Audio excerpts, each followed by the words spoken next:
Hello and welcome to episode 33 of the Footy with Fletch podcast. In today's episode, I'm joined by one of the greats of the Essendon Football Club, Simon Madden. Simon played 378 games for the Essendon Football Club, and he also kicked 575 goals. Simon is a two-time premiership player. He's the 1985 Norm Smith Medallist, and he also captained the club from 1980 to 1981. Hello, Simon. Thank you for joining me today. How are you doing? Fletch, thank you very much for having me. And I'm 2 steps from perfect, as I say to people. I'm doing very, very well at the moment. Positive mindset. It's a great way to approach the world. It is, and it's great to hear that you're doing well. Obviously, the footy season is 2 weeks away from starting. How are you feeling about the Bombers' chances in 2023? Oh, look here! It's amazing how quickly. Although we want it to come around quickly, it does come around quickly. Like 2 weeks to the start of it. You can all these days. You can even get the practice matches. You can get them seen on Foxtel or streamed. So we're almost right into it. Look, I think we had a bit of turmoil towards the end of the year. I think that's settled down. New coach. And I think the list is very good, the Bombers. I think they've drafted well, they've traded well. But they're still a very young list compared to lots of other lists and other clubs. So I think for the Bombers, I would hope they do very well, but we've got to be patient. It's a very big word in football, but not many people have it. Got to be patient and watch this young group develop together. And I think that from all accounts, they understand the coach. He's coaching well. He has a good history. The message is clear, precise. But, of course, it takes a while for teams to gel. And I think somebody used the term shared experience with footballers. It's like any organisation. The longer you work together, the better you understand each other and the better you can work together. And I think with the Bombers, I always used last year, I looked at, I could analyse every game, but there's people who do that are much better than me. But I looked at our first game against Port Melbourne, and there was 13 players who'd played less than 60 games, of which 5 of those had played in single figures. Now, you can't expect them to be world beaters just yet. But if you look at why Langford's improved, because he's played over 100 games, you look at why Golfy's improved and Redmond improved. They played up around 80 games. Why Zerk Thatcher improved in the second half of the season. He had, I think, 11 games in a row.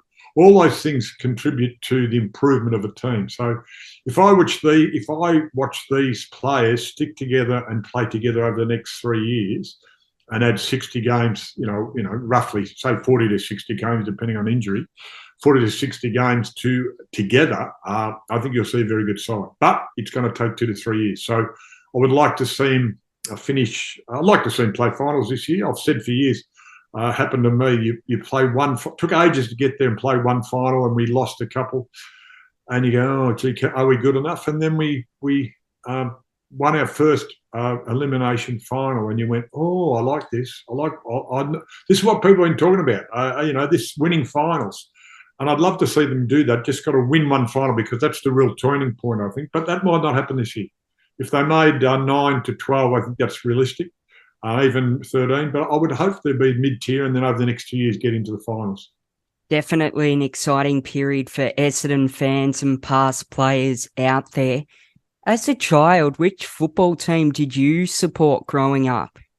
Well, my father was born around the Warrnambool area. And so he was a mad Geelong supporter. So I was brought up for the older people know this, younger people might not know these names, but Polly Farmer, Billy Goggin, Dennis Marshall, then Curvis. That era I was brought up on until I was about 7. And I went to school in Airport West. There was about 650 kids. Children. I'm supposed to say children now. Even though I've got grandkids, they're grandchildren. And about 650 children, and I realised that I was the only one wearing a Geelong jumper. So we were in the Essendon feeder zone. I can remember saying to Mother, I don't think I want a Geelong jumper anymore. And I vacillated between Geelong and Essendon over the next number of years. But I can remember saying to Mum, I want a Essendon jumper, and I was 7 years old. So I said, I want number 7 on my back. And that was, what's his name, number 7, Charlie Payne. It was the only player I knew had a rhyme about his name. So from there, it was a bit of Essendon, bit of Geelong, but really more and more Essendon because we lived in the area. And then Gary Foles, my older brother Paul, played the under-19s at Essendon. Gary Foles, my teammate, played under-19s at Essendon. So it was very easy to say, well, that's going to be the main team for me. And so mostly Essendon, but a little bit Geelong early on. Your brother also played 45 games at the Bombers as well before moving to an arch rival in Carlton. What was that sort of like to spend the early time in your career with your brother? Well, it was great for us to get to play together. It was really, really good. I'd played with my older brother in under 13s, 15s and 17s because it was only 18 months apart.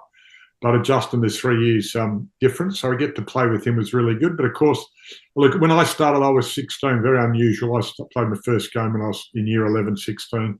Played for the school on the Wednesday and Essendon on the Saturday. So, and he was 13. So then he started playing at 19. So over those 6 years, he saw me develop in my football and how hard it was. So when he got to football, I started as a starry-eyed schoolboy, where he was a more educated person on the harshness of football. So when it got a bit harder to fit both of us into the same side, when he saw that the harshness of the game was never going to get any easier, and he had an opportunity to go to Carlton, I'd become the first ruck there, and also be able to get some more money because it is a professional sport, or that back then semi-professional. He took the opportunity, so that was great. But playing against him was funny at times. So some very, very funny stories there, but also very hard. People forget that.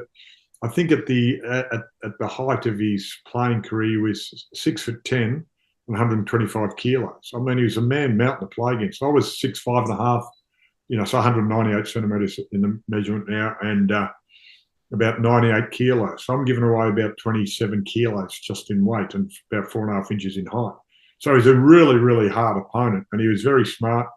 And he ended up becoming, a dual premiership player with them.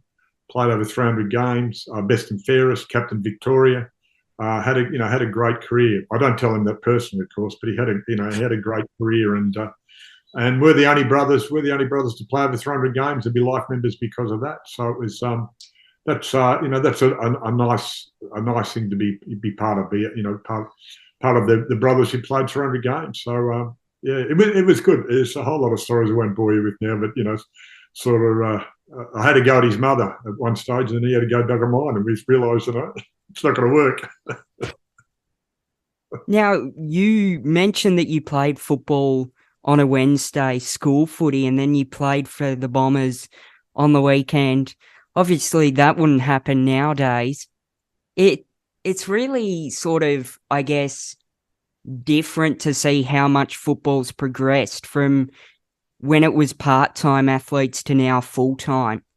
Yeah, look, it's really interesting because I think Justin made a point at one stage. He said when the year before I went up to Essendon, he sort of said I was the most prepared footballer. I said, what do you mean? He said, well, remember, you'd play footy on Wednesday for St Bernard's, you'd play under 17s on Saturday morning, and then you go and play in the open age on Saturday afternoon. So you didn't do much training, but you just played 3 games of football. So as far as playing and football preparation, I probably had more than most. And as you know, footballers just want to play football. So now I've seen footballers held back from playing and from training. I don't understand holding back from training, but being held back from playing, which sort of surprises me in some ways. But it's more about the professionalism. If you see the way Geelong really handled their older players in the lead up to the finals last year and into the finals, you can see that professionalism now runs right across the whole board, from the training, from the preparation, from the let's keep you off the training track.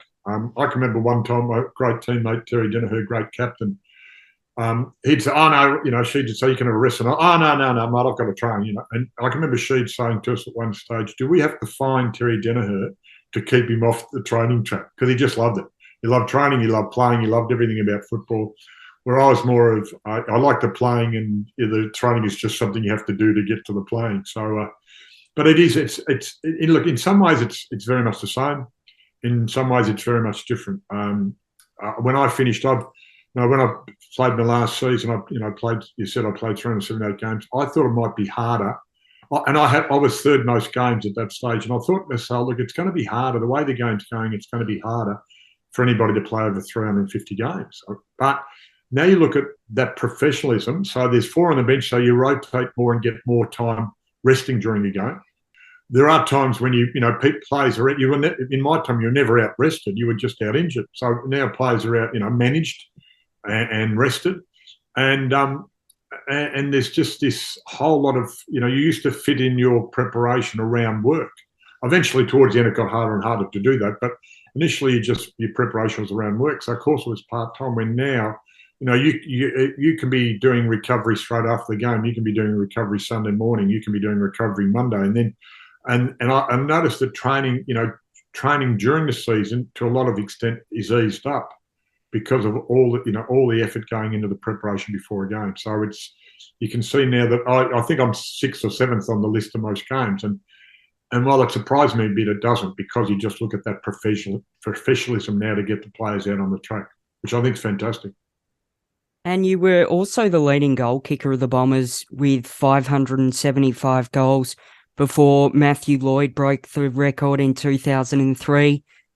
Are you sort of ever dirty? I'm really disappointed, mate. That's just shocking. They should never let a bloke do that, just because he was full forward and they kicked the ball to him. I mean, realistically, I was lucky enough to play a bit up forward. I was a ruckman forward. I started off as a forward ruckman.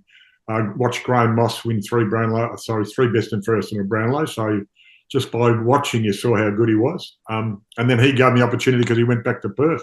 So it was very kind of him. I thank him for that, because he gave me an opportunity. But I played a lot in the forward line, so I got used to that. But realistically, played a lot of games. I don't know what you can work out the average of that. But, the goal kicking should be held by a full forward, realistically. And Matthew Lloyd was a magnificent full forward. So I think it's fair for him to have that. But it was, I've always said to younger players now, if you're just a ruckman, the 2 things, if you're just a ruckman, you'll just change off the bench. It's better to be a ruckman forward. So rather than change off the bench, if you can go forward and kick a goal, 2 things will happen. You'll get more game time, and they'll pay you more money. So it's a good thing to be able to have a second string to your bar. And you look at, you see players in lots of teams now, you might have to play halfback, you might have to play wing, you might have to go through the midfield. They might push you up in the forward pocket every now and then as a different target. And so, you have to be able to play multiple positions. And one of the great things about Sheeds, people think that, I remember in the 84 grand final when we beat Hawthorn, after the debacle of 83 when they smashed us, people have talked about, all these great things he did in the last quarter where he swapped everybody. And you sort of go, yeah, but he'd been doing that all his career. I'd played centre-back, I'd played wing, and not very well centre-back, mind. I'd played wing one game. I'd played forward pocket. I think I played everywhere, full-back. I reckon I played everywhere except ruck, rover and rover. I think I was half-forward, flank centre. So, and you saw this with all these players. You had to be able to move around in positions to fit with what the coach wanted. So, I think players have to do that again. And you see it happening more and more now. You just can't be. You see some full forwards, even Buddy's taking marks up on the wing, even though the way the game's played, he's pushing right up on the wing. Matthew Lloyd used to do that. So it's, as I said, some ways it's different, some ways it's the same, but it's very much more professional. And you're also the 2nd most games played for the Essendon Football Club with 378 games behind Dustin Fletcher. What does it mean to you to be able to play so many games for such a proud club with a great, rich history? Look, it's fantastic. But firstly, I take umbrance at him playing 400 games, because I finished at 34 and they let him play to 56. So I don't think it's really fair they let him play all those games. That's what I say about Fletch anyway. He just seemed to go on forever. Fantastic. No, look, he was just a great player. And you look back and you think, well, gee, 19 seasons. I was pretty lucky with injury, which is always handy, because you always see a lot of people who they can play and they know they can play, but their body says, no, you won't. Neil Danaher had 3 knee injuries. One of the great players we had, only had a short career. John Coleman, 98 games. And I think you look back and you say, well, yeah, I'm really pleased that I was a one-club player, and I was very, very pleased to be able to play that many games. And it's a luxury. I think in some ways I call it a luxury, because I didn't get injured. And I've said I'll continue to say it a number of times that I think in football career, especially an AFL career, you learn the game in the first 50 games, and you understand it in the next 50. About that. So if you play 100 games, you actually know where you fit into the big picture. Most players don't play 100 games, so most players don't know how they fit into the big picture. Now that's 80 to 120, depending on. I mean, we recruited Leon Baker in our time, and he played, when he was 27. So he had a lot of life experience, a lot of good football around the country, and he fitted into a very good side. So, there's the exception, but most players, don't. I think the average, I wouldn't know what the average is these days. I'd have to look it up again. But most players don't play 100 games.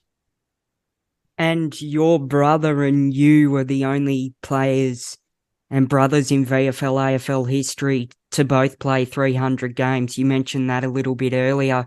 That's another remarkable string to your bow. Look, it is. And look, maybe it's in the genes. I don't know. Maybe it's hereditary. I don't know. Maybe we're lucky. Maybe we never got a hard ball. I don't know. But I look, one for the listeners, I think it's really important. Our dad died when we were young. I was 13 and Justin was 10. Older brother was 14 and a half. Smoked. He was an ex-serviceman. Probably had post-traumatic stress disorder of some in some way. He was a good dad, but at just time, would go off the handle for no reason. And you look back, I smoked 2 packets of real cigarettes, Viscount, Turf, Craven, as I say, real coffin nails. Just every cigarette ever is just nail it, put another nail in your coffin. And he died mowing the lawn in our backyard. And as I always joke, my dark sense of humour, heart attack's hereditary. I've already passed that age, but heart attack's hereditary. So I'm looking after my health. I don't smoke and I don't mow lawns just to make sure. You never know what's going to be the problem. So Justin and I both 300 games. Dad was a mad football follower, and he didn't see one of those games. Never saw one of those games, and he would have been a proud father to see that. So always, when I talk to men's groups about men's health, I say, if you don't look after your health for yourself, at least look after your health for your family. Because I think a disappointment in our life is not necessarily for us, but it's disappointing your dad doesn't get to see. But I think it's a disappointment for him because he would have loved to have seen his sons playing football. And our older brother Paul was very good. Some say the best of us, but of course, Dad died when he was 14 and a half. I think that was a bigger hit on him than it was on us. But also, he had a rock and roll band that was more important. But perhaps if Dad was alive, you might have seen 3 of us playing together. You never know. But or could have been, sliding doors moments. Could have been, should have been. But it just, I think, Dad would have loved that. So it's disappointing he never got to see that.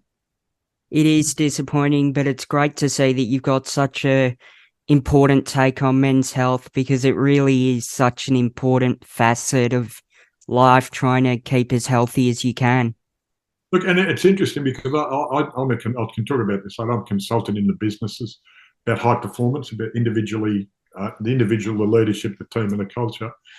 And more, I've been asked to speak about men's health or people's health, general health within the workforce. And realistically, men historically are very bad at looking after their health. Most men will look after the vehicle that runs them around the streets, more so than the vehicle that walks them around the house. I'm not a medico, I'm not a doctor, and I'm not a psychologist, but you learn a lot along the way. And it's not what you do. Well, I said to people, it's not what you do, it's more probably what you learn from what you do. And I think over my time within a teacher originally, you can say an elite sportsman. That always sounds better than football. Being in business, small, medium, large, national, international, I just see that people, the 4 parts of your health, your physical, mental, emotional, and spiritual health. And we have to get much better, and especially men, much better at understanding that, and much better of coordinating that, and much better of linking those 4 together. Because your physical health is not separated from your mental health. Your mental health is not separated from your emotional health, and your emotional health is not separated from your spiritual health. And I talk about that because people, I say to people that football tested me physically, mentally, emotionally, and spiritually. And people say, "What do you mean?" I said, "Well, the physical bit's easy. I've got broken fingers, And mentally, we know you talk about, can I do this? It's too hard. Am I sure of myself? Your confidence goes down. Emotionally, you get angry at the crowd, they boo you, you get angry at the coach for dropping you. But the spirituality one sort of gets people a bit of a question mark. And I say, well, spiritualities can have religion or not have religion. It depends on your background. But spirituality is what you believe about yourself, about the world around you, about the greater world. And football tests that. It tests you as what you believe about yourself, what you believe about your teammates, your team, the supporters, the game, and how you fit into it. So I think it tests you on all those levels. And so understanding that those four are linked together is a really, really important part of men's health. I said everybody's health generally, but for example, a whole lot of research shows females, mostly females, have stronger emotional health than men's health. The men do in emotional health. So there's areas that we can continue to work on, and I think that's something that is just part of what we have to continually improve. It's definitely a really important message. In 1984, the Bombers finished on top of the ladder with 18 wins and 4 losses. And then in 1985, you finished on top of the ladder again with 19 wins and 3 losses. Which season do you think was the better for the Bombers, 1984 or 1985, and why? Oh, look, that's a good question. I think 85 we were the best side in the comp. And it's really interesting. And what good sides do, and you'll see it with good sides now. Good sides just win. When they drop a game, they go, "Oh, I don't like that." Yeah, that's not good. And you go back to winning. Look at Geelong, look at Melbourne, look at Richmond of recent years. In 85 we were the best. We knew we were the best, and it showed out. We ended up top of the ladder, and we went through, and just dropped 3 games overall.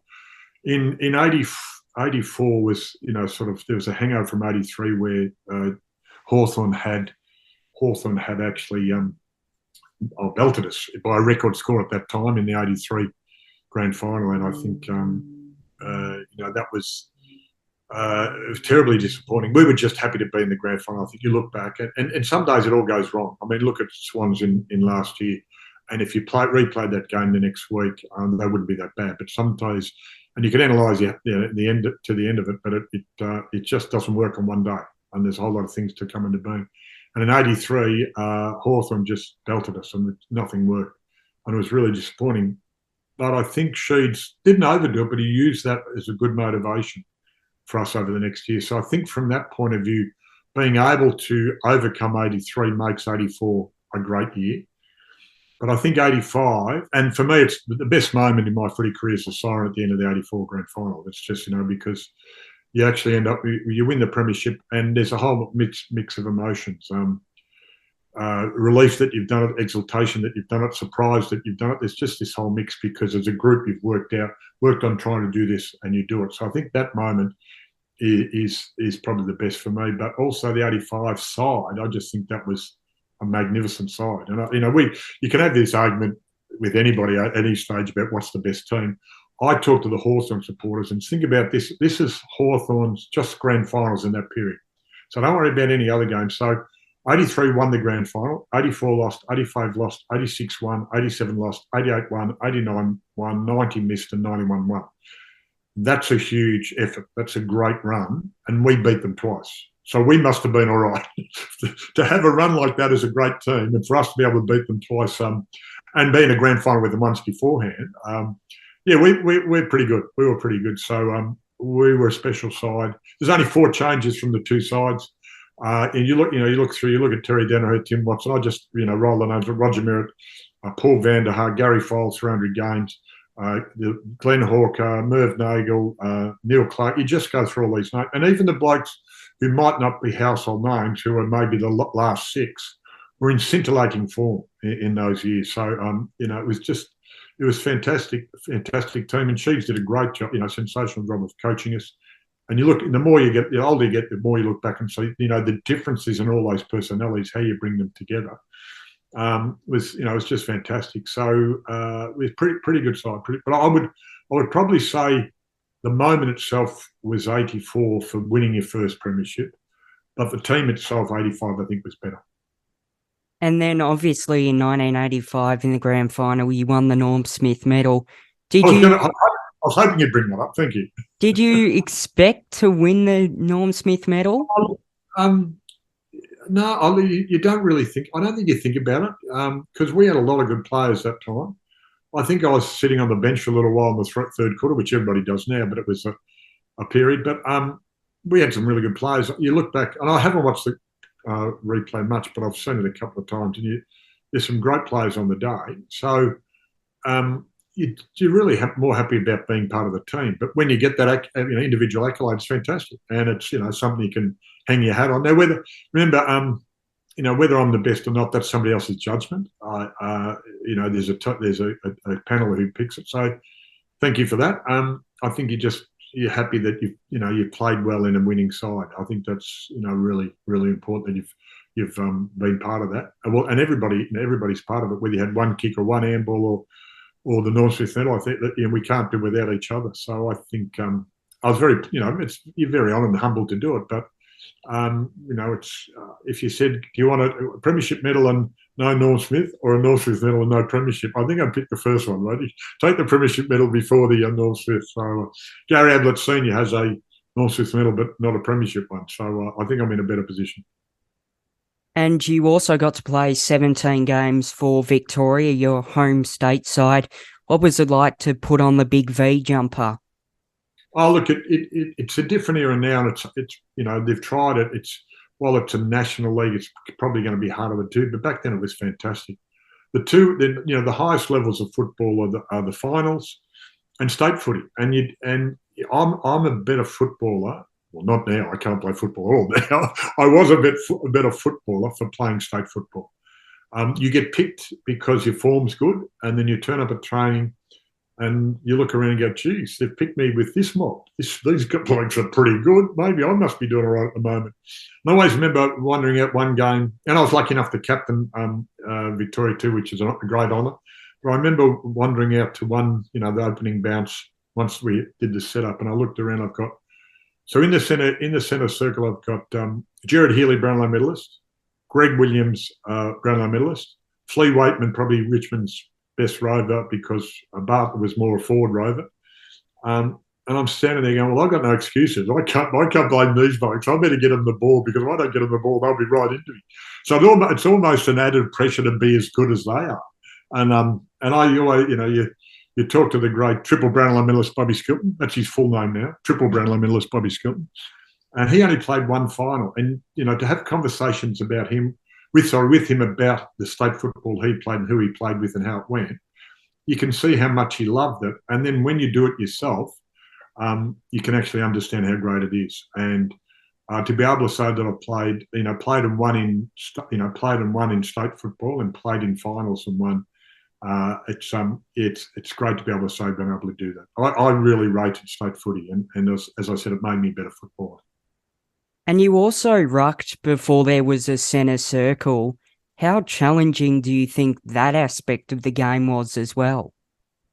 Look, it's really interesting. I have a definitive view of that. I don't think there should be a centre line, and I don't think there should be a centre circle, but you should start outside the circle, not inside the circle. And I remember the league actually asked me about this, because what happened, there was one game, it was Gary Dempsey and Peter Moore, one grand final. He was playing for North. Peter Moore was playing for Collingwood. And they decided not to run at each other. They wrestled each other right on, almost as umpire bounced the ball. They just took one step in and wrestled. And it was very ugly. And so there was a real knee-jerk reaction is, we can't have this happen. So what they did then, they put a line in the middle. And, of course, what happened then is, because I used to run at people, and I got taught by Sam Newman that you never run directly at a bloke, you come at an angle. And there's a whole lot of reasons behind that. So what the line did is then started to make players run at each other more often. And so then what was happening is we were getting the knee-on-knee clash, which was then players were doing more posterior cruciates. But what had happened before that was players would come at angles around the ground. If you watched around the ground, you watch boundary throw-ins, and around the ground, players don't run directly at each other. They come at an angle. So I suggested to them, if you wanted to take out the injury or the incident of injury, you're never going to have 100% perfect rate there, because it's a contact sport. But you would have a circle, and the size you could determine, but you would start outside the circle.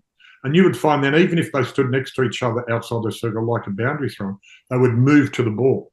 So there wouldn't be any wrestling, there wouldn't be any stationary wrestling, and there wouldn't be any running directly at each other. Most of it would be on the angles. I mean, you could have your back, and this is what used to happen in the old days, you could have your back to your own goal and hit the ball over your head. I remember the likes of Nichols and Farmer and Dempsey and Thompson doing things like that, where you could be anywhere and hit the ball in any direction. So apparently we used to run at each other from a long distance. So we used to be a bit. I think they thought it was a bit more dangerous. So I think there's an art to doing it the centre circle now. I think Paddy Riley was one of the best at it in his timing. I think there's some good, there's some great ruckmen, of course, but I think there's a specific, simple art to how you do that, and it's all about angles and timing. And I think if you understand that, you can be better at that. But I think it limits the possibilities of what you could see in the ruck. But then again, anybody making the rules isn't 6'5". Most of them are under 6 foot. Most of them have never rucked, so most of them don't know. And this is from the longest serving ruckman in the history of the game. But what would I know? No, that is a really interesting take. And of course, you are the longest serving ruckman in the game, so they definitely have to listen to what you've got to say, Simon. Whether they do or not, it doesn't really matter, but that's just, written, spoken, authorised by Simon Madden there, right? You've got it recorded, okay? And obviously, the Essendon Football Club had the drug saga. Supplement saga. We always say supplement saga. There was no drugs ever detected. It was all supplements. Do you ever talk about that with your fellow teammates, or is it sort of a taboo subject? Oh, no. I think it's old news. I think this year we got a bit of publicity. Robbo and the Herald Sun is a mad Essendon fan, so he brought it up first. It's 10 years. Look, it was a very hard situation for the club. I don't think it's taboo, but I think it's sort of old news. It comes up in conversation every now and then. There's no taboo subject at all. Everybody had an opinion. Everybody still has an opinion. So we talk about it. I was on the board at the time. I came on afterwards through all the decisions, and I have probably a lot more information available to me that the general public would. I think the players are very harshly done by. And of course, people are going to say you're biased. So of course, I understand that. I don't think the WADA system is perfect. We've seen that recently with some athletes about the drug testing having a positive then a negative. None of the players ever failed a drug test. There's a whole lot of political motivation to it. But the players wanted to move on, and there's a whole lot of opinion about it. But in the end, the players never thought they were guilty, and that's why they fought it. Some players, some people say, well, why don't they just take the hit like the rugby players did? Well, the rugby players apparently did actually have the stuff, and it was proven, or maybe it wasn't. But they took that. But how do you say to somebody, look, say you're guilty if you're not, if you believe you're not, say you're guilty? And none of the players thought they were guilty at all. And the original investigation with Asada and the AFL found them not guilty for lack of evidence. And then WADA came in and in a very strange and unusual and first system of information gathering and running the case, and had never been run like that, found them guilty. So, I still question it for a whole lot of reasons. But in the end, the players wanted to move on, and that's their prerogative. They're the ones involved. They moved on, and we have moved on. So. It's not a taboo subject, but to me, it's somebody might do a whole lot of investigation and write the book in 10 years. But they've moved on, so I think we all have to. There were talks last year that James Hird was in the running to coach the Bombers. Do you think we'll ever see James Hird coach at AFL level as a senior coach again? Oh, it's a very good question. I think it's something for him to decide, because I love James Hird.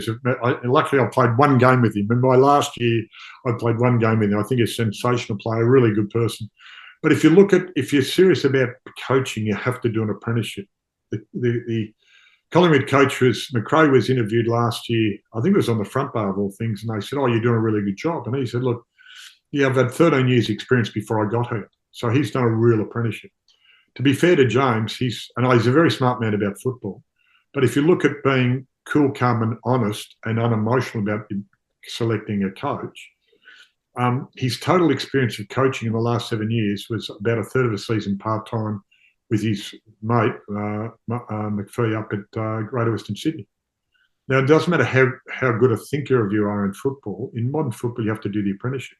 You have to have your finger on the pulse for a couple of years at least before you get that position. So while he'd love to coach, and I think people would love to see him coach, if you're not going to do the apprenticeship, then maybe that's not the job for you. Thank you very much, Simon, for joining me today on the Footy with Fletch podcast. It was great to talk to you and get some fantastic insights into your career and the Essendon Football Club. Good on you, Fletch. Thanks for the opportunity. All the best with it. I said we all love our football, and just keep loving it the way we do, and keep following it. It's all good.